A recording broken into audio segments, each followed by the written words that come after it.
In an interview with Stephen Colbert Friday, New Yorker journalist Ronan Farrow promised another expose on Harvey Weinstein, this one revealing the machine that allows powerful men in Hollywood and in society at large to get away with being sexual predators.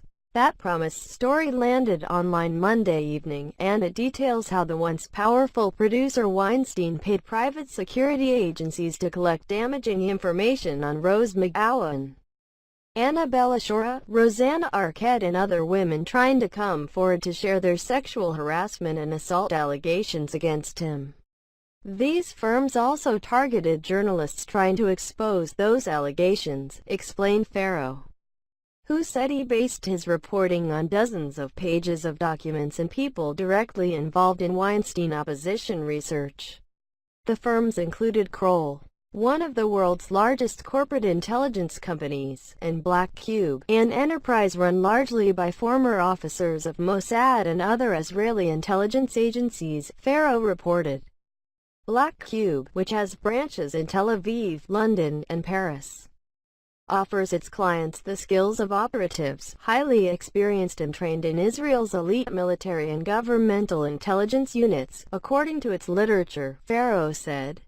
Two private investigators from Black Cube, using false identities, met with McGowan, who eventually publicly accused Weinstein of rape, Farrow said. The purpose was to extract information from her.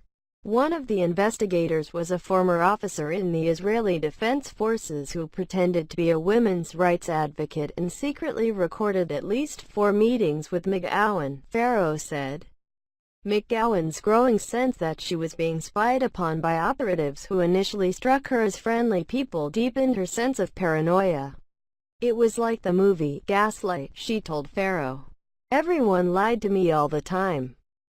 In other cases, Weinstein directed certain journalists to obtain interviews with accusers and other women and report back to him with the details, Farrow said. One of those journalists was Dylan Howard, the chief content officer of America Media Inc., which publishes the National Enquirer.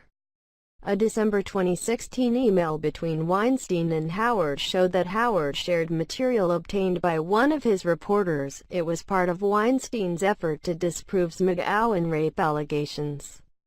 Farrow said. Howard didn't deny sharing off-the-record information with Weinstein, telling Farrow he did so to protect the interests of his company, which had a television production agreement with Weinstein. Howard told Farrow that he needed to seek out, but not publish, information about people who Weinstein insisted were making false claims against him. Shora, who later went public in The New Yorker with her own rape allegation against Weinstein, said she received a phone call from a male journalist whom she found suspicious. She got off the phone as quickly as possible. It struck me as BS, she told Farrow. And it scared me that Harvey was testing to see if I would talk. Farrow said this freelancer also called a reporter from New York Magazine as well as him. Farrow said an investigative firm gathered background information about him, while another firm gathered background information on Adam Moss, the editor-in-chief of New York Magazine, which was in the process of preparing a report on Weinstein. In January, New York opted against publishing their Weinstein story, mostly because the magazine didn't have women going on the record with their allegations against the producer. The reporter acknowledged, like McGowan, some of the women Weinstein allegedly targeted for surveillance acknowledged that his use of security firms to investigate them deepened the challenge of speaking out. It scared me, Shora said, because I knew what it meant to be threatened by Harvey. I was in fear of him finding me. But Farrow points out that Weinstein's campaign to track and silence his accusers ultimately crumbled. Since multiple allegations of sexual harassment and assault were initially published in the New York Times and The Yorker, nearly 80 women have come forward to share their stories about Weinstein. The producer has lost his company, been kicked out of the Academy of Motion Picture Arts and Sciences, and is under criminal investigation in at least 3 different jurisdictions.